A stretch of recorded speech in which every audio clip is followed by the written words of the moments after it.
Good morning. আজকে আমরা bank নিফটির analysis করব 4 জুলাই 2025 সকাল 6টা। তো আমরা ব্যাংক নিফটি অ্যানালাইসিস করতে গিয়ে প্রথমে ব্যাংক নিফটির উইকলি চার্ট খুলে নিলাম এবং দেখতে পাচ্ছি এর একটা হাই এখানে তৈরি হয়েছে। আর নিচে দেখতে পাচ্ছি যে এটা মুভমেন্ট ওপরে থেকে একটা ছোট্ট পুল ব্যাক নিচ্ছে। তাহলে আমরা ডেলি টাইম ফ্রেমে একবার শিফট করি। ডেলি টাইম ফ্রেমে দেখতে পাচ্ছি এ এই জায়গা থেকে বাউন্স করেছে এখান থেকে, এবং তার আগে আরেকটা রেড ক্যান্ডেল তৈরি হয়েছিল এই জায়গাটাতে করে।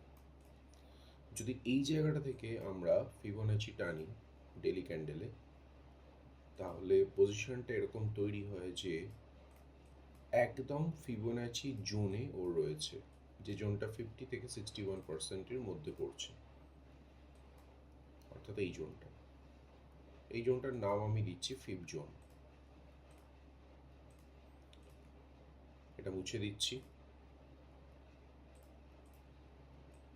এই অবধি আমরা দেখলাম ডেলি ক্যান্ডেলে। এবার যদি আমরা একটু ব্রেকডাউন করি, মানে 4 আওয়ার টাইম ফ্রেমে যাই, তো আমরা দেখতে পাচ্ছি যে ও ঠিক নিচে একটা রিটার্নিং জোনে আছে। এটাকে আমরা এফবিজি নাম দিচ্ছি, এবং এটা কেন দিচ্ছি, এটা স্মার্ট মানি কনসেপ্টের ব্যাপার। যাই হোক, এখানে একটা এফবিজি তৈরি হয়েছে আমি দেখতে পাচ্ছি। আর একটু নিচে যাচ্ছি। আচ্ছা, বলে রাখি এই জোনটা হচ্ছে এমন একটা জোন যেখানে মোটামুটি রিট্রেসমেন্ট খুব ভালো হয়, মানে এরকম পুল ব্যাকটা রিটার্ন খুব ভালো দেয়, অর্থাৎ মার্কেট এখান থেকে বাউন্স ব্যাক করে সামনে যাওয়ার একটা চান্স রাখে। তো এবং পরিষ্কার এই জায়গাটা দুটো অ্যালাইন করছে, ফিবোনাচি জোন আর এফবিজি অ্যালাইন করছে এক জায়গায়, প্রায় খুব ভালো একটা স্ট্রং পয়েন্ট তৈরি হয়। আমরা আরেকটু পেছনে যাচ্ছি, 5 মিনিটস ক্যান্ডেলে যাচ্ছি, এবং 5 মিনিটস ক্যান্ডেলে গিয়ে দেখছি যে আরএসআই পরিষ্কার, এই যে নিচে আমার আরএসআই লাগানো আছে, আরএসআই পরিষ্কার বলছে যে মার্কেট হয়তো উপরে উঠছে, এবং আমি একটা পজিটিভ সেন্টিমেন্ট রাখছি যে মার্কেট উপরে উঠবে। আচ্ছা, তার আগে আমি আরেকটু ব্যাকে যাচ্ছি, 1 ঘন্টা বা 30 মিনিট। 30 মিনিটে দেখতে পাচ্ছি না, 15 মিনিট। আচ্ছা, 15 মিনিটেও দেখতে পাচ্ছি না, 5 মিনিট। হ্যাঁ, 5 মিনিটে যদি দেখি, তাহলে একটা জিনিস চোখে পড়ছে, যেটা আগে একটা সুইং এখানে ছিল, সে সুইংটাকে ব্রেক করেছে নিচের দিকে। ফলে নিচের দিকে সুইং ব্রেক করেছে মানে এখানে লিকুইডিটি হান্টিং হয়েছে, ফলে এখান থেকে ওপরে যাওয়ার একটা চূড়ান্ত সম্ভাবনা তৈরি হয়েছে। ফলে একটা রিজন এসছে যে নিচে কেন এসেছে, এবার সে ওপরে যাওয়ার একটা সম্ভাবনা তৈরি হয়েছে ব্যাংক নিফটি। তো আজকে সকালে যদি ওপেন হয়, তাহলে যদি মার্কেট এরকম জায়গা থেকে একটুখানি স্লাইড গ্যাপ ডাউন থেকে ওপেন হয়ে উপরের দিকে ধাওয়া করে অ্যাটলিস্ট এই সুইংটা অবধি, এবং যে সুইংয়ের আমি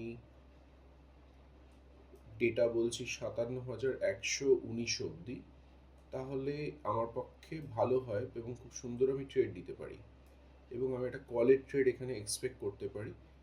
তো দেখা যাক কি হয়। আর যদি মার্কেট এই দিকে না গিয়ে মার্কেট একদম ওপর থেকে ধাওয়া করে, তাহলে একটা কিন্তু থেকে গেলেও একটা পজিটিভ সেন্টিমেন্ট কাজ করে, কারণ ও খুব রিসেন্ট একটা হাই ক্রস করে এসছে, এবং ও রিসেন্ট হাইয়ের দিকে খুব তাড়াতাড়ি যাওয়ার একটা সম্ভাবনা তৈরি হয়। ফলে এখানেও কল নেওয়ার একটা প্রবাবিলিটি থেকেই যায়।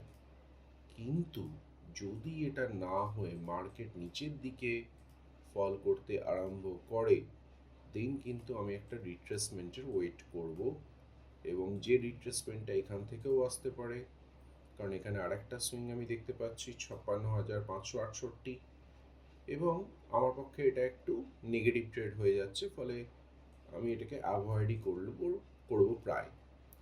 তো যাই হোক, এই পুরো অ্যানালাইসিস থেকে আমার সেন্টিমেন্ট হচ্ছে যদি একটু নিচে নেমে ওপরের দিকে ধাওয়া করে এই অবধি, তাহলে আমার পক্ষে এরকম একটা ক্যান্ডেল যদি তৈরি হয় আজকে ডেইলি ক্যান্ডেলে, তো আমার পক্ষে ব্যাপারটা খুব ভালো হয় এবং আমি খুব সুন্দর ওপরে কল ট্রেড নিতে পারি। যাই হোক, এটা গেল ব্যাংক নিফটি, এবং তোমরা সবাই হয়তো জানো যে ব্যাংক নিফটি দেখতে গেলে একটু নিফটিকে দেখতে হয়। তো চলো একটু নিফটি ডেটাটা অ্যানালাইসিস করে চট করে দেখে নিই যে কত কি দেখাচ্ছে।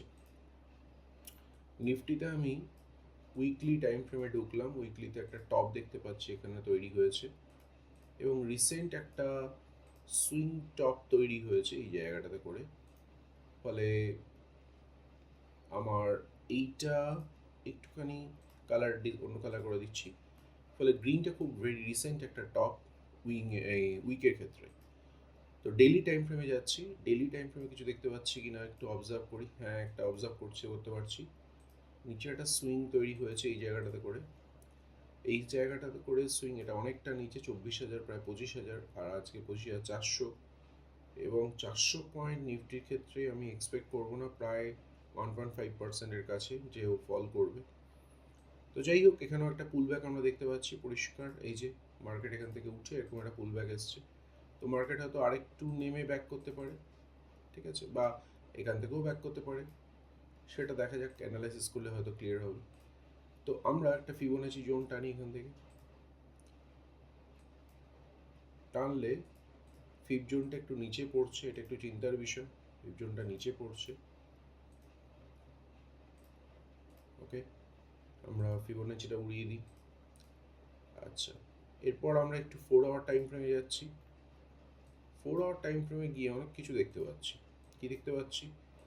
প্রথমে দেখতে পাচ্ছি যে ক্যান্ডেল এখান থেকে একটু রিজেকশন নিয়েছে, ওপরে উঠেছে, আবার এখানে এসেছে। তার মানে এটা কি আবার একটা রিজেকশন পয়েন্ট হতে চলেছে? এটা একটা চিন্তার বিষয়। ফলে এটা হলে ব্যাঙ্ক নিফটির সাথে অ্যালাইন হলে খুব ভালো হয়। আচ্ছা, এখানে আমরা একটা জোন দেখতে পাচ্ছি, যেটাকে আমি এফবিজি বলতে পারি, এবং 4 আওয়ার টাইম ফ্রেমে এফবিজি বলতে পারি। খুব পাওয়ারফুল হয় আর কি। এবং দুটোই ফিবোনাচি আর এফবিজি দুটো একসাথেই একই জায়গায় প্রায় পড়ছে, এবং ও প্রায় ওই জোনটাকে টাচ করে ওপরের দিকে উঠছে, এবং পজিটিভ সেন্টিমেন্ট এটা। তো এই ক্ষেত্রে আমরা আরেকটু নিচের দিকে যাচ্ছি, 1 আওয়ারে যাই। 1 আওয়ারে কি দেখতে পাচ্ছি?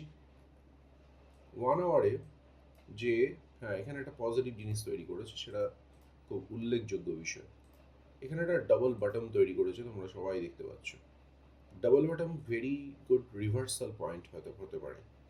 অর্থাৎ এখান থেকে মার্কেট একটু বাউন্স ব্যাক করে ওপর দিকে যাওয়ার একটা চূড়ান্ত পসিবিলিটি দেখা দিতে পারে। ভালো কথা, এটাও একটা গুড সাইন। উপরের দিকে যাওয়ার লজিক, ওপরে যাওয়ার লজিক খুঁজছি প্র্যাকটিক্যালি, কারণ ব্যাঙ্ক নিফটি উপরের দিকে একটা পজিটিভ সেন্টিমেন্ট দেখতে পেয়েছি, তো সেই কারণে।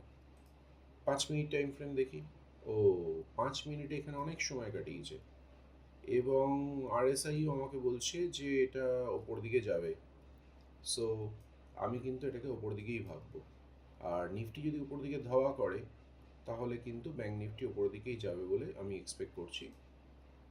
তো এই হচ্ছে আজকের অ্যানালাইসিস, দেখা যাক কি হয়, এবং মার্কেটের জন্য আমরা সবাই ওয়েট করব। তো আজকের জন্য বাই, আবার দেখা হবে কালকে।